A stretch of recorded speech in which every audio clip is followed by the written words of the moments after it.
नमस्कार, मी ऐश्वर्या.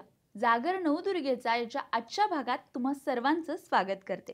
आज आपल्यासोबत एक असं व्यक्तिमत्व आहे ज्यांनी वैद्यकीय आणि सामाजिक क्षेत्रामध्ये शून्यातून स्वतःचं असं एक मोठं विश्व निर्माण केलंय. डॉक्टर डिंपल दुधभाते. नमस्कार मॅम. नमस्कार. तुमचं खूप खूप स्वागत आहे आमच्या कार्यक्रमामध्ये. धन्यवाद. सर्वप्रथम तुम्हाला नवरात्रीच्या खूप खूप शुभेच्छा. तुम्हाला आणि आपल्या प्रेक्षकांना पण. थँक्यू. जेव्हा तुम्ही वैद्यकीय क्षेत्रामध्ये आज कार्यरत आहात किंवा सामाजिक क्षेत्रामध्ये कार्यरत आहात, पण याचं बीज कुठे लहानपणी रुजलं गेलं होतं का? किंवा ही सुरुवात लहानपणापासून झाली का? नमस्कार. माझं नाव डॉक्टर सौ डिंपल अनिल दुधभाते. माझं MBBS झालं आणि MD इन एनाटॉमी झालेलं आहे. माझं लहानपणापासून कसं आहे, आमचं जे बेसिक शिक्षण झालेलं आहे ते मी 5वी पर्यंत मध्य प्रदेश भोपाळला होतो. त्याच्यानंतर 1 वर्ष इन सेंट झेवियर्स नागपूरला होतो आणि त्याच्यानंतर आम्ही 6वी पासून मी सोलापुरात लिटल फ्लॉवर कॉन्व्हेंट हायस्कूलला होते. तर त्याच्यामुळे माझं शिक्षण सच कॉन्व्हेंट स्कूलचं आहे, माझं आणि माझ्या भाऊ बहिणीचं. तर माझ्या वडिलांचं basically he was a naval officer आणि त्याच्यानंतर ते प्रत्येक जिथे अपॉर्च्युनिटी चांगल्या मिळायच्या तिकडे ते जायचे. So he was an engineer आणि त्याच्यामुळे ते पहिल्यांदा बघायचे की प्लेस चेंज करायच्या पहिले बघायचे की स्कूल कुठली आहे. तर ते आणि मुलगी आहे का मुलगा आहे हे नाही, शिक्षण महत्त्वाचं होतं. तर त्याच्यामुळे आम्ही मग लिटल फ्लॉवर कॉन्व्हेंट हायस्कूलला होतो सोलापुरात. सो 6वी पासून ते 10वी पर्यंत लिटल फ्लॉवर कॉन्व्हेंट हायस्कूलला झालेलं आहे.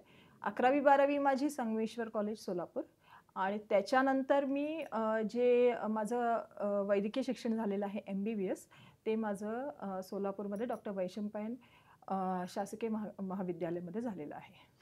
पण ज्या काळामध्ये तुम्ही शिक्षण घेतलं MBBSचं, तो काळ तसा म्हणजे आजच्या काळाशी कंपेअर करता तेव्हा खूप खडतर होत्या ह्या गोष्टी थोड्याशा. तर तो प्रवास काय होता? डॉक्टर व्हायचं हे मला वाटतं 8वी-9वीला कळलेलं होतं. कारण वडिलांचं असं होतं की माझी आत्या डॉक्टर आहे, she is a gynaecologist in Solapur. तर की मोठी जी आहे, आम्ही दोघी बहिणी आणि एक लहान भाऊ आहे. मोठी मुलगी जी आहे ती, कारण त्याला जाण होती की ही कशात चांगली आहे, तो ती जाणार, ती डॉक्टर होणार. जी मधली धाकटी जी आहे ती इंजिनियर होणार आणि माझा लहान भाऊ तो पण इंजिनियर याच्यामध्येच आहे. तर त्याच्यामुळे असं होतं की 8वीत कळलं होतं की आपल्याला डॉक्टर व्हायचं. आत्यासारखी गाडी, बंगलो आणि मोठं हॉस्पिटल. तर तेव्हा कळलेलं. पण त्याच्यासोबत त्याला महत्त्वाचं होतं ते अभ्यास. सो माझं अकॅडमिक्स फारच स्ट्राँग होतं ॲज सच आणि त्याच्यामुळे पहिले 3मध्ये मी असायचेच त्याच्यामध्ये स्कूलमध्ये. तर 10वी नंतर आम्ही चांगले मार्क्स पडलेले आणि मग 11वी-12वी केली आणि प्रॉब्लेम तेव्हा हा होता की ट्युशन्सला लांब जायचं, सायकलवर जायचं. त्याच्यानंतर आर्थिक परिस्थिती आत्ता जशी मुलांची आहे तशी काही नव्हती. ॲक्सेसिबिलिटी नव्हती. ट्युशन शोधायच्या, सायकलवर जायचं, घरी यायचं शाळा सुटल्यावर, परत सायकलवर जायचं. सो हा जो आहे हे की कॅब केली, आत्ता एक ॲपवर कॅब केली, आली कॅब, मला नाही जायचं, ट्युशनची फीस भरले वगैरे असं काही नव्हतं.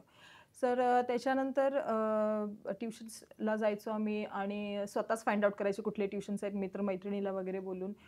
मग MBBSला घ्यायचा आहे तो जो होता त्याची जी फीज परत भरायची होती, ती फार जास्त फीज होती आणि एक कसं असतं प्रत्येकाच्या लाईफमध्ये तशीच आर्थिक परिस्थिती किंवा परिस्थिती तशीच राहील असे नसते, थोडा डाऊनफॉल असतो आणि जेव्हा 10वी-11वी होतं हा आमचा डाऊनफॉलचा थोडासा टाईम होता घरी.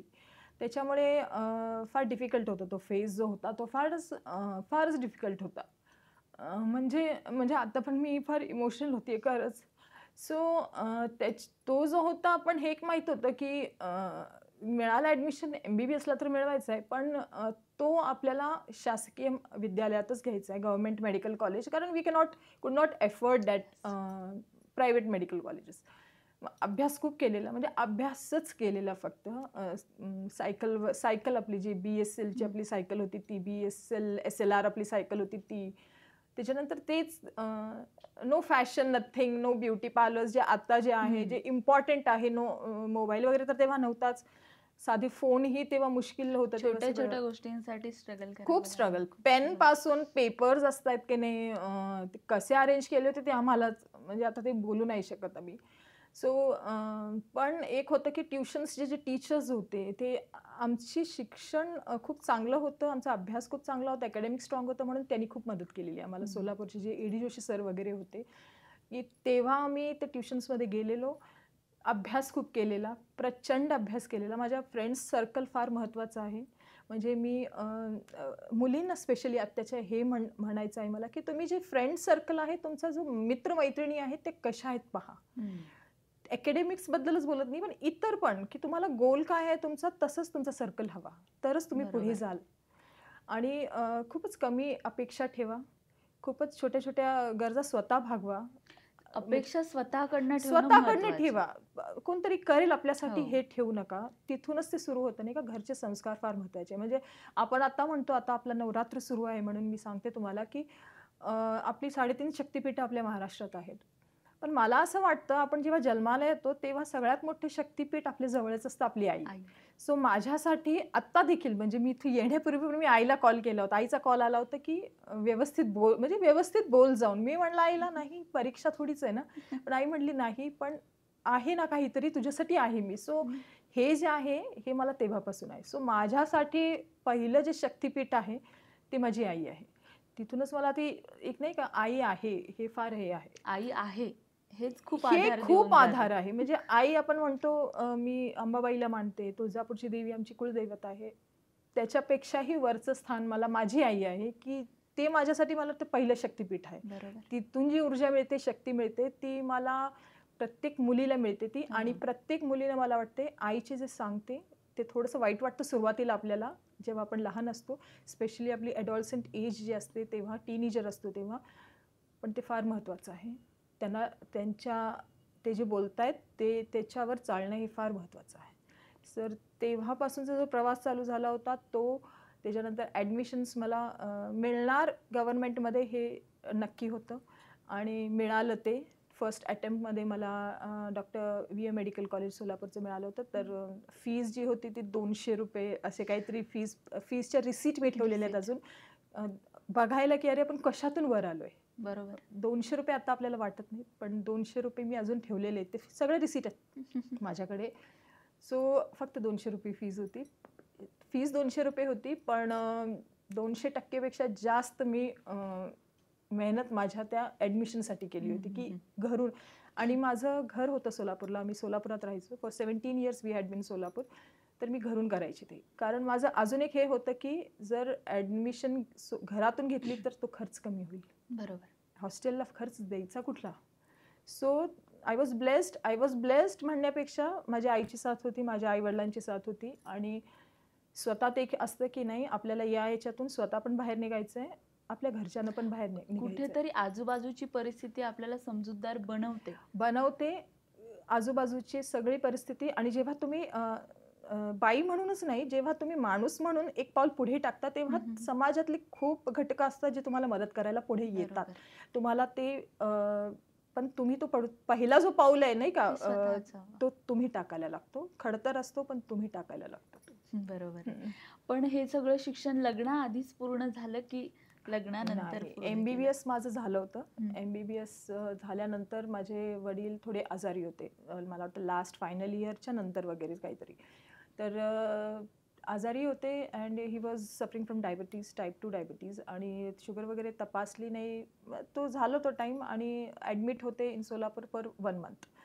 सर ऑलमोस्ट जे काही सेविंग्स होते ते आम्ही सगळे, of course we wanted our father, Yes. कोणाला नाही. हां. आणि तेव्हा आम्ही समाज, स्पेशली नातेवाईक काय असतं ते शिकलो. पण ते शिकलो फार बरं झालं. आणि ज्यांनी कोणी आम्हाला एक साधी मदत केली होती त्यावेळेस, त्यांच्या घरी आम्ही अजून जातो. बरोबर आहे. मी नाव नाही घेणार, पण त्यांच्या घरी आम्ही अजून जातो. खेड्यात आहेत ते. हम्म. आम्हीही आता अजून खेड्यातच जातो सुट्टी असल्या की. त्यांच्या घरी आम्ही अजूनही जातो. सो ती एक जाणीव मी ठेवलेली आहे. आणि MBBS झालं. MBBSच्या इंटर्नशिपच्या वेळेस वगैरे माझे वडील वारले. सो प्रेशर एक आईवर आलं सगळं. आणि प्रेशर असं तर होतं की दोन्ही भावंड अजून शिकतायत. आता माझ्या लग्न मला पोस्ट ग्रॅज्युएशन करायचं होतं. वडील असते तर कदाचित पोस्ट ग्रॅज्युएशन झालं असतं तेव्हाच, पण ही वॉज नॉट देअर. तर त्यामुळे मला म्हणजे मग स्थळं आली तशी थोडंसं आईवर प्रेशर आलं की आता लग्न करायला हवं मला. आणि आपल्याला जाणवतं ते. आपल्याला नाही आपल्या आईला म्हणजे इतकं आपण बघू शकत. So I said yes for म्हणजे ठीक आहे लग्न तर लग्न असं. आणि मला वाटतं तेव्हा मी PHCला काम करत होते. 1 वर्ष कंपल्सरी आपल्याला प्रायमरी हेल्थ सेंटरला काम करावं लागतं, शासनाला सेवा द्यावी लागते, अदरवाईज बॉन्ड असतो तो. माझ्या वेळेस 1 लाखाचा बॉन्ड होता. अच्छा. 1 लाख रुपये पण तुम्ही गव्हर्नमेंटला द्या, बॉन्ड ब्रेक करा आणि तुम्ही पुढे करू शकता. पण नाही ना, ती नव्हतं देत. सो आय सर्व्ड फॉर कोल्हापूरला मी PHC केली, माझ्या मावशीकडे राहून केली होती PHCमध्ये. आणि मग हे स्थळ आलं होतं मला आणि मग मी लग्न झालं होतं आमचं. हो. पण लग्नानंतर लगेच ऍडमिशन घेतलं की तो काळ वेगळा होता काही? नाही, तो काळ ऍक्च्युली मला असं वाटलं होतं की नाही का, लग्नानंतर आपण जसे तो एक जो तो लग्नावाले जे स्टेज असते किंवा आताची आपण बघतो की प्री वेडिंग शूट आणि हे वेडिंग शूट आणि काय, तेव्हा ती वेडिंग असते ना आपली, एक नॉर्मल वेडिंग होणं किती खर्च, जो बेसिकली खर्च. आणि एक आपल्या स्वतःला एक जाणीव असते की जी असायला हवी, स्पेशली मुलींमध्ये एक असते की घरच्यांचं कसं, ती प्रत्येक मुलीमध्ये असते ती. तर असं होतं की नाही ठीक आहे. मग लग्न झालं, पण असं झालं की एकतर आमचं मी सांगलीची आहे, पश्चिम महाराष्ट्र पडतो, आणि माझं जे सासर आहे लातूर आहे, ते थोडं मराठवाडा पडतं. तर तिथे थोडंसं हे होतं की कसं, पण यांच्याकडे बघून, स्थळ बघून, आणि Anil, he is an ophthalmologist, he has done his MBBS MS ophthalmology झालेली आहे त्यांची. आणि त्यांचं पोस्ट ग्रॅज्युएशन, त्यांचं MBBS घाटी मेडिकल कॉलेज औरंगाबादला झालेलं आहे, आणि पोस्ट ग्रॅज्युएशन KEM मुंबईला झालेलं आहे. फक्त ही जी एक होतं ना, KEM मुंबई आहे, आणि हे माझ्यासाठी आणि घरच्यांसाठी भरपूर होतं. घरच्यांसाठी म्हणजे माझ्या आईसाठी. बाकी जे सासर आहे माझं, ते फार खेडेगावात आहे, साधं वाडा असतो आपला तसं आहे. ते सगळं बघून थोडंसं असं होतं की मुलीला द्यायचं का असं. पण माझा विश्वास होता, एकतर संस्कार असे आहेत की जिथं जाईल तिथं आपण सुरुवात करायची, कोणाची गरज नाही. सो माझा यांच्यावर विश्वास होता, आणि डिग्रीवर फार, माझा शिक्षणावर माझा फार विश्वास आहे की तुम्हाला ते शून्यातून नाही, कुठेही पडा तुम्ही, तुम्हाला ते शिक्षण बरोबर त्या अगदी उंचीवर नेऊन ठेवतं. त्यामुळे ठरवलं की नाही ठीक आहे आता. पण 1 वर्ष लागला त्या संघर्षाला. आणि मग आमचं लग्न झालं, आणि त्याच्यानंतर financially we were not stable, म्हणजे काहीच नाही फायनान्स. लग्न झालं, आता पुढे काय, नो फ्लॅट, नो सेव्हिंग्स. यांचा रिझल्ट देखील MSचा माझ्या लग्नाच्या दुसऱ्या दिवशी आला. अरे बापरे. म्हणजे पास फेल काय पुढे, ही वॉज देअर, म्हणजे he was a brilliant student, आणि he was a board ranker, जे आपलं लातूर पॅटर्न एक होता ना, काहीतरी म्हणायचं ते लातूर पॅटर्न तुमचा. ही was a brilliant student of that academy. तर त्याच्यामुळे मग म्हटलं की नाही, आहे बाबा, आणि की करू शकतो आपण पुढे. काही असणं महत्वाचं आहे. विश्वास असणं, मुलींना स्पेशली तो विश्वास हवा की फक्त नारी शक्ती, किंवा फक्त आम्ही असं करू, किंवा आम्हाला ते इक्वॅलिटी पाहिजे, आम्हाला ते हे पाहिजे, आम्ही पण त्यांच्यासारखं करू, तसं बोलून होत नाही. I don't believe in that fake feminism. I believe in strong feminism. तुम्ही महिला आहात तर तुम्ही सशक्त आहात, तर ते तुम्ही दाखवून द्या की तुम्ही स्ट्रॉंग कुठल्या पॉईंटला आहात. तुमचे शिक्षण आहे, माझं शिक्षण आहे, मी दाखवून देते की याच्यामध्ये मी पुढे कशी जाऊ शकते. माझ्यासोबत ठीक आहे, नाही आता आपण पुढे नेऊ. तर त्याच्यामुळे हे मला माझ्या आईकडून मिळालेलं आहे की नाहीये तर आपला आपण विचारत बसायचं नाही कोणाला. So by God's grace, brains चांगले असल्यामुळे ते फार फार त्याच्यातून मार्ग काढत गेलो आम्ही. आणि सुरुवातीला जे होतं की लग्न झाल्यानंतर मला करायचं होतं पोस्ट ग्रॅज्युएशन, पण नाही, हातात काहीच नाही ना, पुढे तरी घर तरी काहीतरी करायला हवं. मग मी KEM हॉस्पिटल, लग्नाच्या मला वाटतं 8 दिवसानंतरच मी KEM हॉस्पिटल मुंबई जॉईन केलं होतं, आणि ॲज अ ट्युटर जॉईन केलं होतं. आणि अनिल हे पुढचं शिक्षण घेत होते, FCPRPS जे पुढचं रेटायनल याच्यामध्ये घेत होते ते मुंबईलाच. तर तिथं मी कमवत होते, आणि वी वर लाईक की आय वॉज सपोर्टिंग टू हिम. तर आत्ता माझं इतक्या वर्षानंतर आत्ताच लक्षात येते की अरे I was supporting him. I forgot. त्यांनी बघायला हवा. नो, ही इज व्हेरी, म्हणजे खूप ग्रॅटिट्यूड आहे त्यांना की ही. पण मला असं वाटतंय की ना, हेच फेमिनिझम आहे ना. एक डिपेंडेंट कशासाठी राहा, तुम्ही स्वतः कोणाचा तरी आधार बनवू शकता की, असं आहे.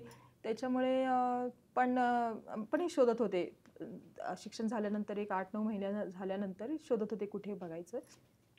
आणि सोलापुरातून मुंबईला जाणे माझ्यासाठी स्मॉल टाउन गर्ल ते हो. मुंबई माझ्यासाठी फारच तो मोठं मोठी वेगळं ह्याच्यामध्ये होतं. पण ते म्हणतात ना आपल्या बायकांमध्ये मुलींमध्ये ते एक असतं ना की ठीक आहे मी फेस करते, हां. हा कुठेही हे करा मी फेस करते आणि आपण घरच्यांना काही सांगत नाही सांगत काय नाही. त्रास होतोय तो. पण आई ओळखते पण. हो. पण तिथे पण माझ्या आईने माझी फार साथ दिलेली होती आणि आणि त्याच्यानंतर मग हे पुण्याला आले. पुण्याला he got lectureship in Navale medical college आणि मी मुंबईला 3 महिने एकटीच होते बॉईज हॉस्टेल अरे बापरे. रूममध्ये. आय डोंट नो, एक कपल आमच्या संग होतं, ऑर्थोचे अच्छा. होते ते, ती आणि मी अशी नाही का, असे छोट्या छोट्या गावातून आलेलो आम्ही. राहायचं बाबा, कसं राहायचं माहित नाही, आता नाही आठवत कसं राहायचं, पण राहिलो आणि तेव्हा वाटलं सेटल होतोय आता. तर नवलेला आम्हाला एक हे मिळालं होतं 1 BHK का 2 BHK मिळालं होतं. मग त्यांनी मला तिकडे बोलवून घेतलं आणि मग तिथून पोस्ट ग्रॅज्युएशन काही माझं झालं नाही. मग मला झालं, मुलगा झाला मला. अरे बापरे. हो, कारण सपोर्ट हवाच होता, फायनान्शियली हो. सपोर्ट. मग आम्ही आमचं स्वतःचा दवाखाना सुरू केला इन 100 स्क्वेअर फूटचा, एक छोटी OPD. कोणाचे तरी आम्ही एक डॉक्टर सोनावणे म्हणून आहेत, त्यांच्या OPDमध्ये आम्ही सुरू केलं, एक छोटंसं एक वेंचर काहीतरी. आणि पण त्याच्या आधी माझा नवरा 5000 किलोमीटर पूर्ण पुण्यात फिरला होता, जागा कुठे शोधायची. कारण आपण छोट्या गावातून आलेलो आहे ना, हो. पुण्यात सेटल होणं आपल्यासाठी मग खूप आमच्यासाठी मोठी फार गोष्ट मोठी गोष्ट होती. पण ती जागा मिळवली कारण बेसिक तो इन्स्टिंक्ट आहे त्यांच्यामध्ये की मला वाटते की स्पेशली तो एक लातूर आणि या मराठवाडा रिजनमध्ये ना एज्युकेशनला जे इम्पॉर्टन्स आहे हां. ते फार आहे. हो, हो. आणि त्यामुळे ना they are totally dependent on education. आणि मग मला अरे आय एम ब्लेस्ड विथ ना, मधलं एक पर्सन ज्याला हु इज ब्रेनी आणि हु की बिझनेस ओरिएंटेड असतात थोडी. आणि मला ते फार आवडतं. Practical, खूप खूप business practical. Oriented. They are ना, चिकाटी खूप असते त्यांच्यामध्ये. मग त्यांनी ते शोधलं. म्हणजे मी असते तर नाही गिव्हअप बहुतेक केलं असतं की इतकं कोण फिरतंय ना, म्हणजे कुठेतरी जॉईन करा हॉस्पिटलला, यू गेट युअर पेमेंट. पण स्वतःचं सुरू करणं फार हे असतं. मग आम्ही जॉईंट होतो नवलेला, पण यांनी सुरू केलं. 100 स्क्वेअर फूटचे, म्हणजे एक आत गेला की ते दुसरा बाहेर एकानेच जाऊ शकतो, एकानेच येऊ शकतो, अशा ह्याच्यामध्ये. तर ते क्लिनिक कधी सुरू केलं मॅम तुम्ही? 2011ला. आणि आज काय? आता 2011 आणि आता 2025 आहे. आम्ही आज 24 सप्टेंबर आहे आणि आपण 24 ऑगस्टला आम्ही आमचा 100 स्क्वेअर फूट एरियामधून आम्ही 10,000 स्क्वेअर फूट एरियाला मूव्ह केलेला आहे.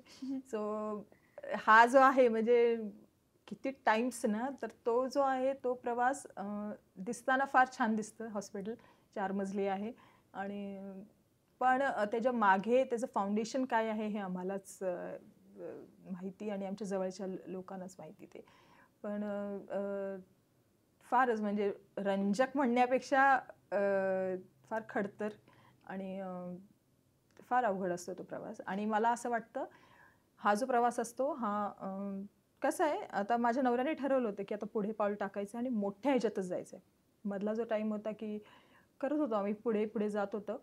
पण ते एक मोठं, खूपच मोठी जंप घ्यायची होती ती जी घ्यायची होती. आता जो आम्ही हा शोध, एकतर पुण्यात जागा मिळणे मुश्किल, बरोबर. त्यात किती अवघड आहे ती जागा मिळणे. हो. आणि ही जागा आम्ही शोधली म्हणजे ती आली. म्हणजे तो म्हणतो ना आपण, आपल्याला जे हवं आहे ते कधी कधी ते येतं तुमच्यापासून, हो. मनापासून आपण मागितलं मनापासून प्रयत्न केले आणि मागितलं तर ते येतं. निसर्ग आपल्याला देतो. देतो. आणि पण ते तुम्हाला हवं आणि ते हो. लोकहिताचं असलं तर ते येतं. बरोबर. तुमच्या मनात चांगले विचार असलं तर ते येतं. ते कोणालाही येत नाही असं मला वाटतंय. आणि त्यामुळे ते अट्रॅक्ट झालं असेल मे बी. आणि जवळच आमचा जो दवाखाना आता आहे त्याच्या जवळच आमचा ती जागा आम्हाला मिळालेली आहे 10,000 स्क्वेअर फूटची. आणि आता ती असं वाटतं की म्हणजे मला जेव्हा ते वास्तूचे उद्घाटन झालं त्याच्यानंतर 1-2दा मला हे आपलंच आहे का हे हे हे सांगावं लागतं, अरे हे आपलंच आहे म्हणून. सो कारण ते नाहीच आहे ना आपल्यात. एक साधं राहणीमान असल्यामुळे ते नाही वाटत आपलं असेल. हो. सो आता ते कुठे ते वाटते की अरे हो आहे, आपलंच आहे असं. मॅम 100 स्क्वेअर फूटच्या जागेतून आज 10,000 स्क्वेअर फूटचा दवाखाना उभा राहिला. पण जे पोस्ट ग्रॅज्युएशनचं स्वप्न राहिलं होतं ते कधी पूर्ण झालं? ते MBBS झालं. आम्ही गेलो इथं पुण्यात आल्यानंतर. माझा मुलगा जेव्हा मला वाटते 3.5 वर्षाचा झाला तोपर्यंत मी ट्युटरशिपच करत होते नवले मेडिकल कॉलेज. ओके. तर 3.5 वर्ष झाला आता याला टाकायला पाहिजे स्कूलमध्ये. मग मला वाटलं की आता हा स्कूलला जाईल, हा शेवटची संधी आहे. म्हटलं आता पोस्ट ग्रॅज केलं नाही तर आता लाईफमध्ये करेल. कारण आपलं पण वय वाढतं, आपण बरोबर. अभ्यास, कारण परत पीजी नीट द्यावी लागते तुम्हाला. हो. परत अभ्यास आहे, परत ती पीजी नीट द्यायची. मग मी म्हटलं नाही, करूयात म्हटलं, हा प्रयत्न पण करूयात. त्यात माझ्या बहिणीने केला. एन्करेजमेंट हवी असते आणि मला असं वाटतं एका बाईला सगळ्यात मोठा आधार ही त्याची एक दुसरी बाईच असते. बरोबर. पुढे खेचणारी किंवा मागे पुढे ढकलणारी किंवा मागे खेचणारी ही बाईच असते. बाईला हा बाईचाच आधार खूप आधार असतो. असतो. तर माझी बहीण होती, त्यानंतर माझी आई म्हटली की ठीक आहे, मुलाला सांभाळायला मी येते, तू घे ॲडमिशन. तर मी यायचे सिंहगड रस्त्यावरून रोज डी.वाय. पाटील मेडिकल कॉलेज PCMCला यायची रोज. तितकं ट्रॅव्हल करून, रोज इतकं ट्रॅव्हल करून घरी जायचं. 80 किलोमीटर रोज ट्रॅव्हलिंग व्हायचं माझं. त्यात अभ्यास, त्यात 3.5 वर्षाचं माझं पोरगं, तर त्याची नर्सरीला ॲडमिशन आणि माझी पीजीला ॲडमिशन एका वेळेतच झालेली आहे. तर त्याचा अभ्यास करायचा, मी माझा अभ्यास करायचा. सो बायकांनी मला असं वाटतंय की ठरवलं तर सगळं होतं. बरोबर. आणि ही जी आपल्यात ती एक ऊर्जा आहे, एक शक्ती आहे, ती आपणच ओळखायला हवी की अरे आपण हे करू शकतो का? आणि जर तुम्ही म्हणताय ना की आम्हाला समान हक्क पाहिजे, आम्हाला पुरुषांसारखे समान हक्क पाहिजे, मला याच्यात हक्क पाहिजे, मला त्याच्यात हक्क पाहिजे. हो, पण तुम्ही मग तयार आहात का तेवढी तयारी तेवढे बरोबर. संघर्ष करायला? कारण ते खूप संघर्ष करतात. हो. त्यांना खूप फील्ड्सना त्यांना सामोरं जायचं आहे. आपण घरी बसून नाही डिसाईड करू शकत ते. तसं तुम्ही आहात का तयार? की तुम्हाला ते सगळं चॅलेंजेस तुम्ही एक्सेप्ट करणार आहात का? हो, तर मग चला पुढे. ते कधीच तुम्हाला ना मागे खेचणार नाहीत माणसं. खूप कमी घटक असेल हो आता की नाही का महिलांना हे करणारा. पण आता मला वाटते सगळेच खूप सपोर्टिव्ह आहेत की हो. चला पुढे. आणि आता सुविधा पुण्यात तरी आहेत की तुम्ही तुमच्या मुलाला पाळणाघर आहेत, केअरटेकिंग हे आहेत खूप सारे. तर आय थिंक एक पाऊल तुम्ही टाकायला हवं. बरोबर ते सगळं आपलं आपण अरेंज व्हायला सुरू होतं. सो तेव्हा मी पोस्ट ग्रॅज्युएशन केलं आफ्टर फिलिंग की नाही थोडं सेटल झालेलं आहे आता. आणि आता आपण थोडंसं या ह्याच्यातून बाहेर पडू शकतो. पण तेव्हा पण प्रॉब्लेम हा येतो की तेव्हा तो मातृत्व जो आहे ते तुम्हाला कुठेतरी लूज परत होतं. ते गिल्ट हॉस्पिटलला पोचल्यानंतर की आदित्याचं, माझं मुलाचं नाव आदित्य आहे, की त्याचं असं आहे, त्याचं आज स्कूलमध्ये तशी ॲक्टिव्हिटी आहे, मी ते सगळं मिस केलेली आहे. मग तेव्हा मिस केली तर तेव्हा त्याला कोणी सांभाळलं? माझ्या आईने सांभाळलं. म्हणजे परत शक्तिपीठच धावून आलं. मी तुम्हाला तेच सांगते, सगळ्यात मोठे शक्तिपीठ हे तुमची आई आहे. तुम्हाला तुमच्या माझ्या सासूबाईंना मी ऑफकोर्स हे केलं होतं, पण त्यांचं फार वय झालेलं आहे. त्या मला वाटते 80 इयर्स मोस्ट आहेत. आणि त्यांना नाही जमलं असतं एक लहान मुलाला सांभाळणं शहरात येऊन, कारण सगळी व्यवस्था बदलते. बरोबर. आणि त्यामुळे तो फार प्रॉब्लेम झाला असता. पण मी दोन्हीकडून हे केलेले आणि त्या होत्या सपोर्टला आहेत त्या. पण मुलाला सांभाळणारे थोडं वेगळं पडतं ते. हां. पण नंतर तेच मी म्हणते तुम्हाला, नवरात्रीत पहिल्यांदा तुमच्या आईला फोन करा किंवा आईकडे जा. ते शक्तिपीठ तिथे पहिल्यांदा पाया पडा तुम्ही आणि नंतर बाकीचे तुम्ही शक्तिपीठ. कारण त्याच्यावर काहीच नाहीये मला असं वाटतं. इव्हन आपण आता आई झालेल्यात, आपल्याला माहिती आहे आपण किती मोठी एक शक्ती आहोत आपल्या मुलांसाठी. सो त्यासाठीच. आणि मी थोडी फॅमिली टाईपची असल्यामुळे मला फॅमिली प्लस आपलं जे शिक्षण आहे किंवा आपलं जो व्यवसाय आहे किंवा आपलं जे आहे ते चालवायचं. त्यामुळे एक स्टेप बॅक जरी केला तर मला नाही त्याच्यामध्ये काही हे वाटत. If you are stepping. आज आपण बऱ्याच ठिकाणी बघतो, म्हणजे काही अशा बायका आहेत ज्या म्हणतात की आम्हाला घरही सांभाळायचंय, आम्हाला हेही सांभाळायचंय. तर अशा बायकांना तुम्ही काय सांगाल? किंवा त्या गोष्टींचा त्यांना थोडासा हे असतो की सांगायचं असतं की मी हे करते, मी ते करते, किंवा त्यांना जबाबदाऱ्या मानत नाहीत. त्या असं म्हणतात की मी ते करते. तर यांना काय सांगाल? ते बॅलन्स साधणं हे मला वाटतंय पुरुषांपेक्षा हे बाईकडे ती कलाच आहे आपल्याकडे. की आपण सिंपल आपल्या किचनमध्ये किती सुंदर सांभाळतो ना, की आज जर एक भाजी तिखट केली तर आपण साधं वरण करूया किंवा त्याच्यासोबत ताक हे असायला हवं. हे जे बॅलन्स सांभाळतोच की आपण. हो, तसंच मला वाटते की तुम्हाला बरं तुमचे ॲम्बिशन्स काय आहेत? आता मला माझं माहिती आहे की मला माझा मुलगा फार महत्त्वाचा आहे. त्याला संस्कार घरातले आपले स्वतःचे फार महत्त्वाचे आहेत.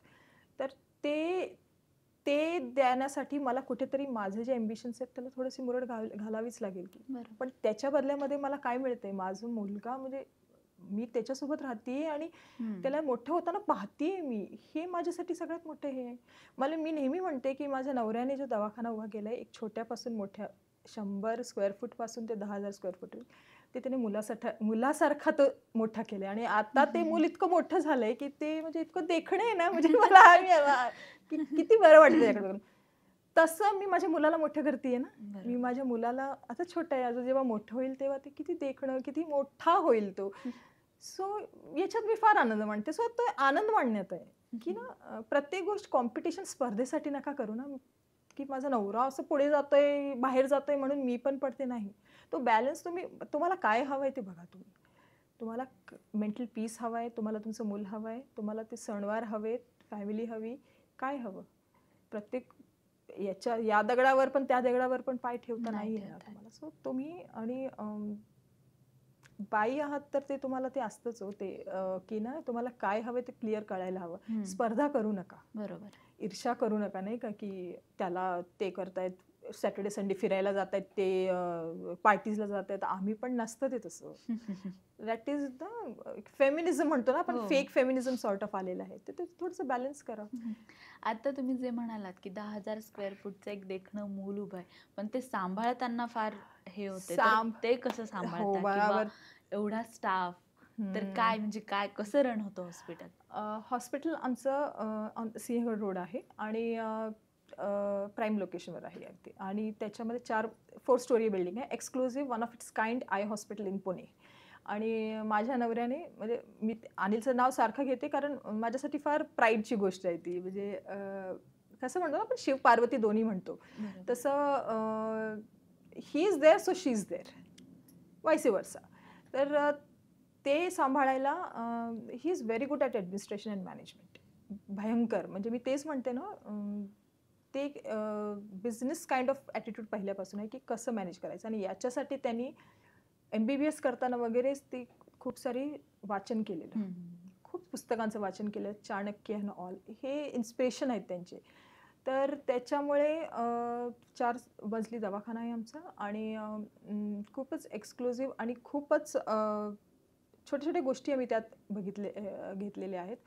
त्यात आपलं मोतीबिंदूचं ऑपरेशन होतं, काचबिंदूचं ऑपरेशन असतं, त्याच्यानंतर लसिक आहे आमच्याकडे, कंटोरा विजन लसिक, जे लेटेस्ट टेक्नॉलॉजी आहे ती आमच्याकडे आहे. Almost everything is there in that under one roof. आणि ते सांभाळायचं म्हणजे आता आमच्याकडे 55 लोकांचा स्टाफ आहे आता. आणि आमचा मानस आहे की तो पुढील 5 वर्षात आम्ही तो 5,000 पर्यंत नेऊ. सो मला इथे मेन्शन करावं असं म्हणजे मला वाटेल की मला चांगलं वाटेल जर मी हे बोलले की पुण्यश्लोक अहिल्याबाई होळकर होते. त्यांचा आदर्श मी फार ठेवते त्यांचा. कारण त्यांचे सासरे गेले, त्यांचे यजमान गेले, त्यांचा मुलगाही गेला होता, पण त्यांनी शासन एकट्याने केलं, राज्य शासन केलं, त्यांनी घर सांभाळलं, त्यांनी मुलीचं लग्न, आंतरजातीय पहिला विवाह त्यांनी लावून दिला होता. आणि त्यांनी रस्ते बांधले, हे सगळं काही केलेलं आहे. तिथे त्यांनी छोटीशी गोष्ट मला सांगायची, नदीघाट बांधायचे. ते सगळे घाट जे आपले नॉर्थचे आहेत, जे आपले आहेत, दक्षिणचे आहेत, नदीघाट जे त्यांनी बांधलेले आहेत, तिथे ते काय बघायच्या की बायकांना जर मुलं आहेत तर ते स्तनपान करण्यासाठी स्पेशल त्यांनी तिथे सोय केलेली आहे. त्यांनी कपडे, जर त्यांनी अंघोळ झाली नदीमध्ये तर त्यांना वस्त्र बदलण्यासाठी त्यांची स्पेशल त्यांनी जागा करून ठेवलेली आहे. त्या काळी त्यांनी या छोट्याशा गोष्टी बघितल्या, दूरदृष्टी. तसंच आमची दूरदृष्टी या हॉस्पिटल्स अशी होती की आम्ही स्वतः गव्हर्नमेंट मेडिकल कॉलेजमधून आहात, तर तिथे आम्ही जे रुग्णांचे हाल बघितलेले आहेत की पॉप्युलेशन जास्त आहे आपल्या इंडियाची, पण एक थोडी सुविधा असायला हवी. म्हणून आम्ही जे हॉस्पिटल बांधलेलं आहे ते सर्व स्तरांच्या लोकांसाठी बांधलेलं आहे की त्यांनी येऊन तिथे स्वच्छ ह्याच्यात बसावं, हायजीनमध्ये, cleanliness, right from the washrooms till your reaching the doctor's cabin. हे सगळं करण्यासाठी आमच्याकडे 55चा स्टाफ आहे. 9 डॉक्टर आहेत आमच्याकडे, सगळे स्पेशल एव्हरीथिंग, पीडियाट्रिक, ऑप्थॅल्मॉलॉजी म्हणा, सगळं काही, वेगवेगळे सर्जन्स आहेत. आणि माझी बहीण स्वतः तर CEO आहे and my brother is also working there as DGM. आणि सो आमचा एक हे आहे की अहिल्याबाईंनी रोजगार निर्मिती केली होती. रस्ते बांधत होत्या म्हणजे रोजगार निर्मिती करायचे ते. आमचंही तसंच आहे की खूप साऱ्या लोकांना जे आपल्या खेड्यातून येतात पुण्यात, काय जॉब करायचा, कुठे राहायचं, तर त्याच्यासाठी आम्ही स्पेशली जॉब निर्मिती करायची आहे आम्हाला. वाह! सो ते एक आहे की आपल्या वेळेस काही वेळेस गरज होती कामाची म्हणा, कुठेतरी काम मिळेल म्हणजे आपल्या नातेवाईकांना म्हणा किंवा आपल्याच घरी म्हणा, किती अवघड व्हायचं ते. आणि नातेवाईक अशा वेळेस थोडेसे नाही का म्हणजे हं, हां, हं, हं. त्यापेक्षा सो आमचा तो मानस आहे की अ, रोजगार निर्मिती व्हावी, लोकांना मिळावा जॉब, लोकांना घरं चांगली मिळावीत. सो आमचं आदित्य फाउंडेशन पण आहे हं, हं, हं. आणि माझ्या मुलाच्या नावाने फाउंडेशन आहे. ते आम्ही ना नफा ना तोटा या बेसिसवर वाह! लोकांना सेवा करतोय. आणि याच्यापुढे आमचं आहे की अ, अ, मोतीबिंदू जे आपल्या भारतातील जे आंधळेपणा आहे त्याला मेन रिझन हं, आहे हं, तो. हं. तर त्याच्यासाठी आम्ही पुढे असं आमचं आहे की आम्ही मोफत ऑपरेशन्स किंवा हे शिबिर जे आहेत ते चालू करू.